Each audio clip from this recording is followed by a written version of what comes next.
unto Moses, saying, Command the children of Israel that they bring unto thee pure oil olive, beaten for the light, to cause the lamps to burn continually in the tabernacle of the congregation, and it shall be a statute forever in your generations. Al Yomad Yisrael, Amering Shema Yisrael.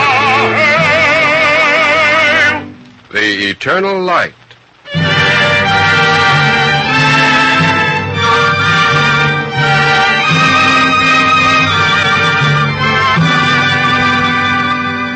The National Broadcasting Company and its affiliated independent stations make free time available to present The Eternal Light, a program which comes to you under the auspices of the Jewish Theological Seminary of America. Today's program, The Sealed Tunnel, was written by Irv Tunick.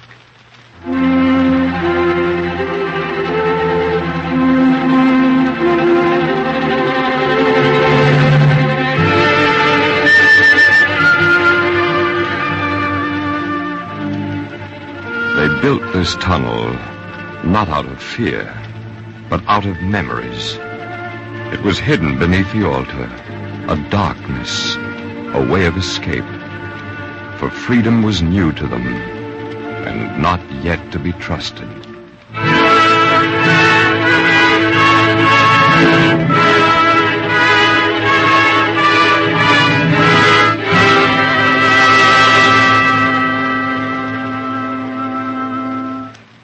I had come to Newport for a rest. Overworked, overtired, I was completely run down. During a week, the days were pleasant. I'd spend the day lolling on a beach, and then, about 5 p.m, I'd gather up my energy and get back to my room to relax. After a time, I grew wise in the way of vacationers. I learned how to reverse the tide. On weekdays, the beach was mine, that fine beige-white beach of Newport. But on the weekend, I'd leave the beach, leave it to the sun-hungry weekenders, and go into town. Any special place I can drop you, Mr. Baxter? No. Any place at all. Awful lot of traffic this morning. Uh-huh. How about here? Fine. Want I should pick you up later? No, never mind, Joe. I'll take the bus. Okay.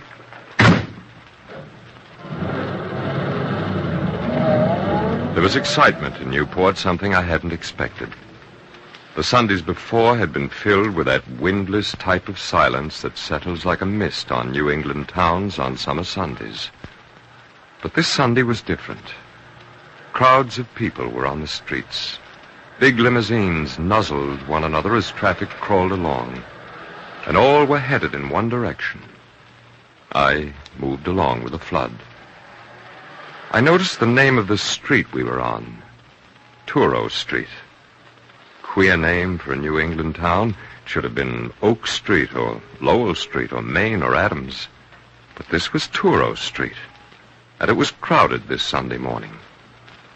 A man, he took fast, choppy steps as though we were walking tiptoe, ranged up beside me. His long black coat and round black hat must have made fine contrast to the colorful patterns of the sport coat I was wearing. And when I stopped for a moment, he stopped too. The synagogue's this way, just down the street. The synagogue? Yes. You're going there, aren't you? To the synagogue? It's down the street. You can see it from here. Isn't it wonderful? Makes you burn inside. Feel funny, you know. Yes, but My bus was late. We had a flat when we were still in Providence. It's very warm. Yes. All these people, all these cars. It's a good thing. A fine thing. All these people, Jews, non-Jews, all going to the synagogue. They are? What then? Today they are making a national monument of Touro Synagogue. That's wonderful. A national monument, like grants too. Everybody's going to be there. Senators, governors. We'll be late, though. We better hurry. You come along with me. I went with him. I judged his age to be about 50, might have been 5 years on either side, and his hair was like fine steel wool, and the wrinkles around his eyes gave witness of long hours over tiny print. We came to the synagogue, and I could see at once that it would be impossible to get inside. A crowd overflowed the entrance and packed the lawn in front. Bad luck. But there's a window. Come, look inside. I had never seen the inside of a synagogue before, and I hardly knew what to expect. The room was no larger than that of the little church in which I worship, but its beauty and dignity made it seem spacious. The woodwork was painted a clean, brilliant white. Along the walls, graceful Ionic columns held up a gallery now filled with visitors. There were no rows of benches, as you might expect, but along the walls and on both sides of a reading stand set in the center were red-covered seats for the congregation. Set in the east wall was a magnificent Georgian cupboard containing scrolls. I recognized it at once for what it obviously was, a perfect gem of colonial architecture. The stranger tugged at my sleeve and drew me along a little lane. There's a bench here. We can sit down. My feet hurt. I sat down beside him, welcoming the shade of an oak tree. This tree is so old, Reverend Isaac himself might have planted it. Reverend Isaac? Reverend Isaac Turo. Turo? Turo? Well, that's the name of the street we walked up, Turo Street. He was the first rabbi of the synagogue. How long ago? Almost 200 years. He came to Newport in 1759. That was 100 years after the first Jews came. 1659? Even before, 1654, only 35 years after the Pilgrims landed at Plymouth. As far back as that, people were searching for new lands to forget old hates. We talked on, the two of us, this man in his shiny black coat and I in my sports get-up. We spoke of Isaac Turo, and I learned to pronounce his Hebrew title. Hazan. Hazan? No. Hazan. Ha. Hazan. No, look. You must first take the sound and roll it up like a little ball, and then flip it out like this. Ha. Hazan. Hazan. Good, fine. But a little more nearer your appendix. Hazan. Hazan. Marvelous. Just right. And so we talked together. Under the shade of the old oak, beside the old synagogue, we talked. And he told me of the tunnel. I had seen the speaker's stand when I looked through the window, a dais of hand-carved oak wrought from native timber and painted a glistening white. There's a tunnel dug under this platform, and a story to be told about the tunnel. He told it to me. He told it in a quiet voice that sometimes gushed with pride, and then, like the sliding pattern of an organ, took on solemn overtones of deep reverence. He spoke names that conjured up unexpected pictures. Mordecai Campanal, Moses Pacheco, Aaron Lopez, Abraham Rodriguez Rivera. Strange mixtures of Canaan and Castile. He spoke of Isaac Turo. It was 1759, 18 years before the Revolution, and Isaac Turo gathered the Jewish people of Newport around him one afternoon. This is a time of looking ahead. 100 years have passed since our people first came to Newport. We've grown marvelously and prospered. But I recall the wisdom of Rabbi Simeon ben Yochai. He has said, "If you see cities in the land of Israel that are destroyed to their foundations, know that it is because they did not provide for teachers of the Bible and of tradition, as was declared by the prophet Jeremiah, because they abandoned my law." Because of this, and to instruct our children properly in the paths of virtuous religion, we must have a synagogue. It must be built at once. I know this has been on your mind, as it has been on mine. Now it must be done. Rabbi, we all of us have nothing that is dearer in our hearts, but is this the time? Can we do it? We must do it, Aaron Lopez. If among our own we cannot find enough to finance the building, then we must go elsewhere for help. And we will get it. We will go to every Jewish community in America, even in Europe, to solicit aid. Why not? Is it not true that a synagogue sanctifies not only the ground it stands upon, but the spirit of all those who have erected its walls? The time is now, this day. Let us not worry over details, but let us proceed with the building. The appeal of the Jews of Newport was answered handsomely. From New York, especially from the congregation She'arith Israel, contributions poured in. Peter Harrison, genius of colonial architecture, was engaged to design the building. He did a masterful job. Isaac Turo, together with his intimate friend, the Reverend Ezra Stiles, minister of the Second Congregational Church of Newport, would sit for hours under a tree. Perhaps the very tree that shaded me as my friend told me this story. They would sit and watch the workers. One day in 1762, I don't recall the exact date, but it isn't very important. One day the two sat together watching the carpenters carving the Ionic pillars for the balcony, when a highly perturbed, white, and trembling Peter Harrison entered the scene. Mr. Turo, what? Will you kindly tell me exactly what is going on? Good morning, Peter. You know Dr. Stiles? Yes, of course. Good morning, sir. Good morning, Peter. What is going on, sir? Sit down. You look like a thundercloud ready to burst. Well, I feel worse. Why are those men ripping up the flooring under the speaker's stand? Are they crazy? We had to send all the way to Vermont to get that timber. I ordered them to do so. A tunnel is being dug under the speaker's stand. A tunnel? What for? For good and sufficient reasons. Is that answer enough, Peter? No, it isn't half enough. I'm sorry. I think, sir, that I'm entitled to an explanation. Why have the designs been altered? No such tunnel appeared in my plans. Peter, you know why tunnels are usually built? Storage. Or what? Well, that's ridiculous. Or as an avenue of escape. Is that what you were going to say? Yes, but... That is your answer.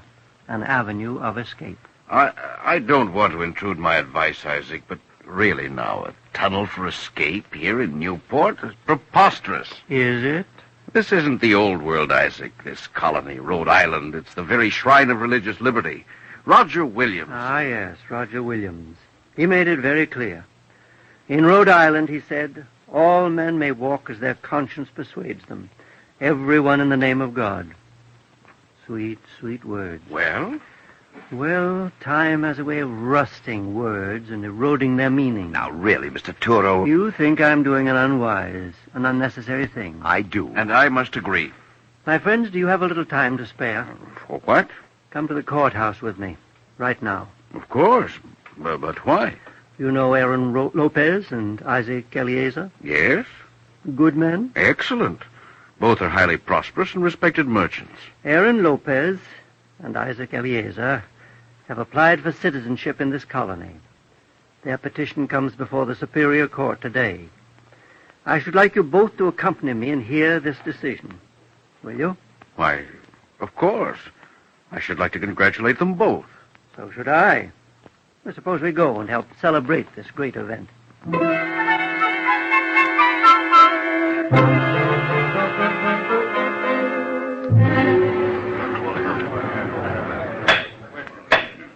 Next case, bailiff. Petition of Aaron Lopez and Isaac Eliezer for citizenship in this colony. Petitioners arise and approach the bench. Aaron Lopez. I am Aaron Lopez, Your Honor. Isaac Eliezer. I am Isaac Eliezer, Your Honor. Yes. The petition of Aaron Lopez and Isaac Eliezer, persons professing the Jewish religion, praying that they may be naturalized on Act of Parliament. Having been duly considered, this court are unanimously of the opinion that the said Act of Parliament was wisely designed for increasing the number of the inhabitants in the plantations. But this colony being already so full of people, the writ of the petitioners cannot come within the intention of said act. This court therefore unanimously dismisses the petition. Citizenship not granted. Court dismissed.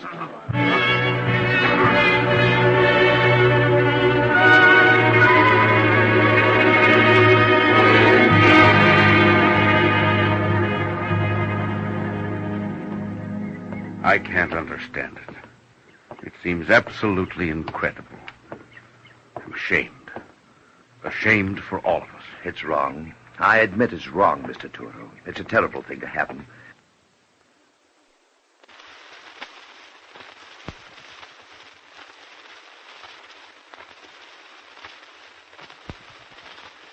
But I can't see the reason for the tunnel even now. This decision doesn't mean that the people are going to start trouble. As a matter of fact, I'm sure almost every citizen is dead against it. Yes, there I agree with you. Then why build the tunnel? There's no good reason. There is every good reason for that tunnel, Peter.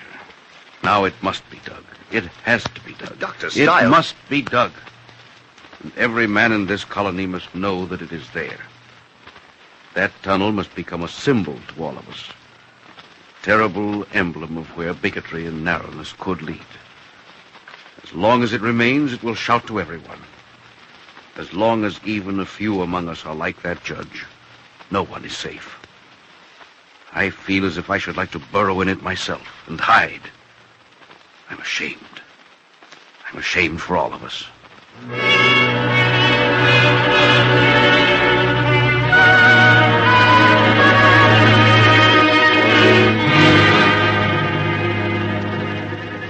At this point, my friend went on with his story. The Turo Synagogue was finished and dedicated in 1763. Prosperous years followed. Great men of all faiths came to sit in the red-covered chairs and to hear the ceremonies. But the tunnel was there, still dug deep into the ground, and still cut into the hearts of all freedom-loving men. It hurt, but it was there. Tumult and thunder roared suddenly on this scene. It was 1775, and in Boston, at Lexington, from Concord to Savannah, the colonies were suddenly awake. The Jews of Newport gathered in their synagogue. You must follow your own feelings in this matter. Do as you judge best. If you stay, if you remain, when the troops of the king arrive, I know you will not be molested. But safety is sometimes a dangerous luxury. Follow your conscience. Will you come with us, Rabbi? No. I shall stay here. The synagogue is where I belong. Where will you go? To Massachusetts. Some of us, anyway. I do not see Moses Isaacs. He's joined the Continental Army. So have Abraham Isaacs and Solomon Rofes and many others. I will pray for them. Well, we disperse again. Shall we meet again? We will come back, Rabbi. You must come back. For this place, this synagogue, is your home. Now let us bow our heads while we repeat the threefold benediction of Aaron, the high priest of Israel. May the Lord bless you and keep you. May the Lord cause the light of his countenance to shine upon you and be gracious unto you. May the Lord lift up his countenance unto you and grant you peace. Amen. Amen.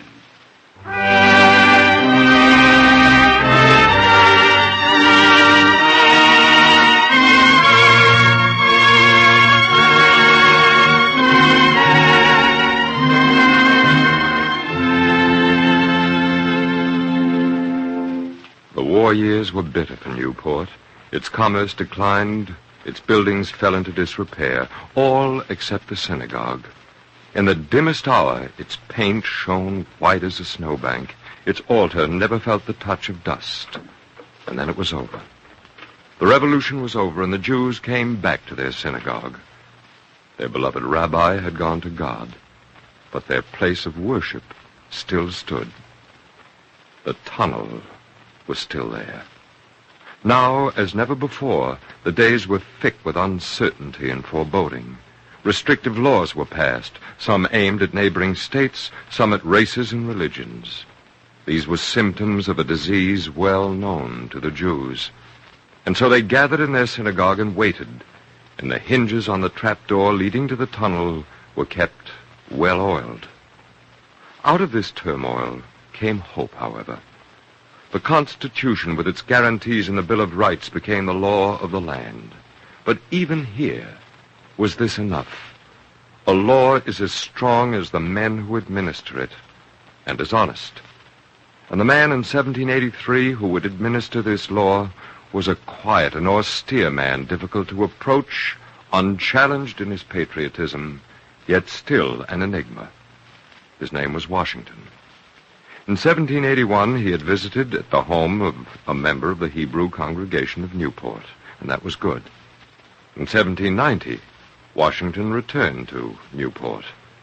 This time, Moses Seixas called on him, welcomed him in the name of the Hebrew congregation. Washington smiled, shook hands, gracefully accepted the written address that came from the hands and the hearts of these loyal citizens. And that was good, too. When Washington left, he wrote a letter of thanks. Now, outside the Touro synagogue, I listened as my friend read the words of Washington from a folded paper he'd taken from his pocket. To the Hebrew congregation in Newport, Rhode Island, I shall always retain a grateful remembrance of the cordial welcome I experienced in my visit to Newport from all classes of citizens. The citizens of the United States of America all possess alike liberty of conscience and immunities of citizenship. Happily, the government of the United States, which gives to bigotry no sanction, to persecution no assistance, requires only that they who live under its protection should demean themselves as good citizens, in giving it on all occasions their effectual support. May the children of the stock of Abraham who dwell in this land continue to merit and enjoy the goodwill of the other inhabitants, while every one shall sit in safety under his own vine and fig tree, and there shall be none to make him afraid. May the Father of all mercies scatter light and not darkness in our paths, and make us all in our several vocations useful here, and in his own due time and way, everlastingly happy. Signed, George Washington.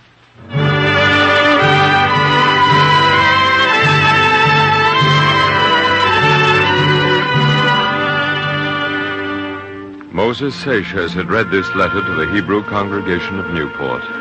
He'd read it standing on a trap door that covered the entrance to a tunnel. This, he knew, was enough.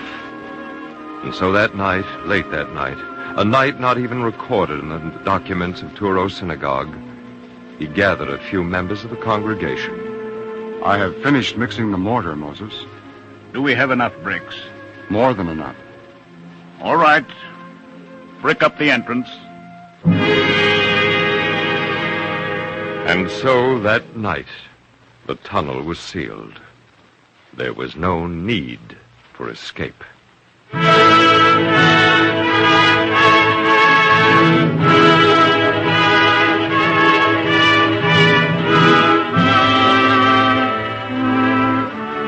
I said goodbye to my friend. He was a stranger no longer. His name was Nathan, and I promised to visit with him someday. Perhaps I will. Back at my hotel that evening, I found quiet again. I sat on the porch, watched the water, watched the way the waves tore the moonlight to shreds. And I thought, they've made the Touro Synagogue a national historical site, a national shrine. That's good, but it isn't enough. They've exhibited Washington's letter to the Newport congregation on the Freedom train. Now, that's good. But that, too, is not enough. What is enough? The tunnel that is sealed. The fact that it remains sealed.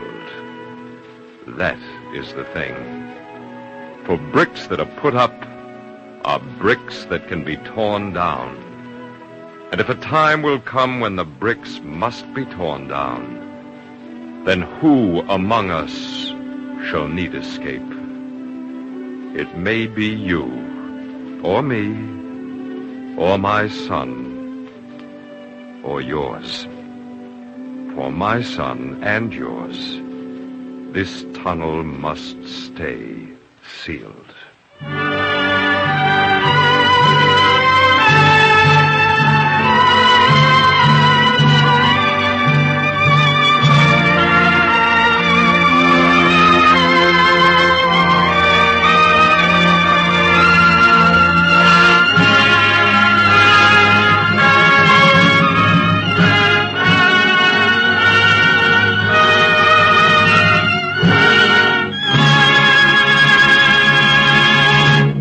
you would like a copy of today's script, please send your name and address with 10 cents to cover the cost of postage and handling to the Jewish Theological Seminary of America, 3080 Broadway, New York 27, New York. And now we present a talk by Mr. Maurice Levin, prominent civic leader. Mr. Levin. This year is the 173rd anniversary of American independence. Throughout our land, there will be laughter and merrymaking. Skies will be bright with fireworks, streets alive with sound. Every human being, each in his own way, will pause to pay tribute to freedom. The Jews of this free and happy land, too, bring a rose to the altar of liberty, a rose nourished by the dreams of its prophets and glorified by the eternal hopes of its people. The rose of the Jew is two-rose tunnel, placed with reverence on freedom's shrine. Graciously will freedom accept this gift, for two-rose tunnel is a walled-up, sealed tunnel, a living symbol of the glory and the power of freedom's message. Through the lips of a great American, George Washington, freedom spoke to the Jewish colonists who had brought their old fears with them to the new land. Washington said, "The government of the United States gives to bigotry no sanction, to persecution no assistance." And as it always does, freedom's voice released man's heart from fear and hate and prejudice and gave him courage to forge ahead. When man emerged from his cave and began to walk erect in the sun, he left his first tunnel of fears behind him. Since then, through genius, toil, sweat, and the ability to work with his fellows, man has conquered earth and sea and air. Every struggle was a step away from a sealed-in existence toward universal brotherhood, freedom, and peace. Civilization itself is the result of man's victories in walling off countless tunnels, separating man from his brother, nation from nation. Man has done much to bridge barriers, but there is still much to be done. False prophets foster fear and suspicion in the human heart. If another man's skin is not like yours, hate him. If another man's ways are different from yours, crush him, they say. Deny your neighbor the right to worship God as he pleases. Deny him the right to live and work and rear his children in dignity and peace. This is the creed of evildoers who would bury man's happiness and man himself in underground tunnels of hate. On this 173rd anniversary of our independence, man has learned that liberty serves all or none. Tunnels no longer can protect man from bigotry, for it is one world, and there is no hiding place anywhere. Today, men work together and hope for the last tunnels to crumble, so all men everywhere may enjoy what America first proclaimed, the right to life, liberty, and the pursuit of happiness. Thank you, Mr. Levin. Our Eternal Light drama today, The Sealed Tunnel, was written by Irv Punick and was presented in celebration of Independence Day. The music was composed by Morris Momorsky and conducted by Milton Katims. Cantor Robert Siegel sang the liturgical introduction. Featured as Turo was Edgar Staley, and Arnold Moss was the narrator. The production was under the direction of Frank Papp. Beginning next Sunday, the Eternal Light will present a special summer series entitled The Words We Live By. We invite you to listen. Free time to present the Eternal Light is made available by the National Broadcasting Company and its affiliated independent stations. This weekly program is presented under the auspices of the Jewish Theological Seminary of America.